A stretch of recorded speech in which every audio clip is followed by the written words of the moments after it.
బహుశా పవన్ కళ్యాణ్ గారి periodic movie 'Harihara Veeramallu' కోసం ఫ్యాన్స్ అయితే ఎంత ఆసక్తిగా ఎదురు చూస్తున్నారు. ఇప్పటికే పలుమార్లు వాయిదా పడిన ఈ మూవీ జూలై 24న థియేటర్లోకి అయితే రాబోతుంది. సో ట్రైలర్ ముందు వరకు ఈ సినిమా మీద పెద్దగా బజ్ అయితే క్రియేట్ అవ్వలేదు. ఎప్పుడైతే ట్రైలర్ రిలీజ్ అయిందో అప్పటి నుంచి దీని మీద ఎక్స్పెక్టేషన్స్ అండ్ బిజినెస్ కూడా పెరిగింది. అండ్ ఇంకా ఆల్మోస్ట్ ఇంకా 10 డేస్ కూడా లేదు. సో ప్రమోషన్స్లో కూడా వేగం పెంచారు. ప్రమోషన్స్ కూడా అనౌన్స్ చేస్తున్నారు. అంటే నెక్స్ట్ ఏం చేస్తున్నారు, నెక్స్ట్ ఒక మేకింగ్ వీడియో విత్ ఒక సాంగ్ రిలీజ్ చేయబోతున్నారు. సో ఇవన్నీ కూడా అనౌన్స్మెంట్లు అయితే కంటిన్యూస్గా ఉంటున్నాయి. But still pan India level మూవీకి ఈ రేంజ్ ప్రమోషన్స్ అయితే సరిపోతాయని చెప్పలేం. సో ఈవెన్ అంటే తెలుగు రాష్ట్రాల్లో అయితే పవన్ కళ్యాణ్ గారి మేనియాలో మొత్తం లాగేస్తుంది. బట్ మిగిలిన స్టేట్స్లో అంటే ఆల్మోస్ట్ పాన్ ఇండియా లెవెల్లో అన్ని లాంగ్వేజ్లో రిలీజ్ చేస్తున్నారు అన్నప్పుడు ఖచ్చితంగా కూడా అక్కడ మనకి ప్రమోషన్స్ అయితే జరగాల్సి ఉంది. సో ఆ రేంజ్ ప్రమోషన్స్ అయితే జరగట్లేదని చెప్పుకోవచ్చు. అండ్ దీన్ని పక్కన పెడితే మనకి సండే రోజు జూలై 28న ఈ మూవీకి ప్రీ రిలీజ్ ఈవెంట్ అయితే జరగబోతుంది. అండ్ ఇందుకు విశాఖపట్నాన్ని అయితే సెలెక్ట్ చేసుకున్నారు. సో విశాఖపట్నంలో ప్రీ రిలీజ్ ఈవెంట్కి డైరెక్టర్ రాజమౌళి గారు అండ్ త్రివిక్రమ్ శ్రీనివాస్ గారు ముఖ్య అతిథులు అయితే రాబోతున్నారు.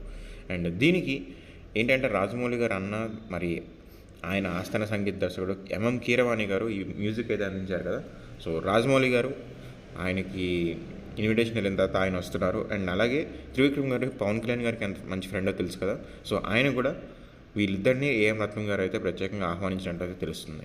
అండ్ 2 డేస్లో మనకి దీనికి సంబంధించిన ఈవెంట్ గురించి అధికారిక ప్రకటన అయితే రాబోతుంది. అండ్ ఈ మూవీలో పవన్ కళ్యాణ్ గారు చారిత్రాత్మక యోధుడిగా అయితే కనిపించబోతున్నారు.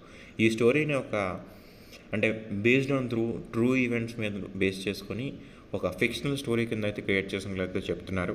అండ్ దీంట్లో నిధి అగర్వాల్, సత్యరాజ్ గారు, జిషు, సేన్ గుప్తా అండ్ చాలామంది ఇలా బాబీ డియోల్ గారు ఇలా చాలామంది అయితే నటించారు. అండ్ క్రిష్ గారు కొంత భాగాన్ని దర్శకత్వం వహించగా నెక్స్ట్ దాన్ని జ్యోతికృష్ణ గారు అయితే బ్యాలెన్స్ షూటింగ్ కంప్లీట్ చేశారు. అండ్ రీసెంట్గా నిధి అగర్వాల్ గారు మాట్లాడుతూ సెకండ్ పార్ట్కి సంబంధించిన 20 మినిట్స్ వరకు షూటింగ్ అయితే కంప్లీట్ అయింది. ఫస్ట్ పార్ట్ కంప్లీట్ అవ్వగానే సెకండ్ పార్ట్ని కూడా షూటింగ్ స్టార్ట్ చేస్తారని చెప్పడం జరిగింది. అండ్ ఏం రత్నం గారి సమర్పణలో దయాకర్ రావు గారు అయితే మూవీని నిర్మించారు. సో ఫస్ట్ పార్ట్ అయితే మనకి 24th రిలీజ్ అవబోతుంది. దీని గురించి మీరు ఏమనుకుంటున్నారో కమెంట్ అయితే చేయండి ఫ్రెండ్స్. ఆల్రెడీ యూఎస్ఏ వాటిలో ప్రీ బుకింగ్ అయితే స్టార్ట్ అయింది. అండ్ ఇండియాలో కూడా మనకి ప్రీ రిలీజ్ ఈవెంట్ తర్వాత బుకింగ్స్ స్టార్ట్ అవబోతున్నాయి.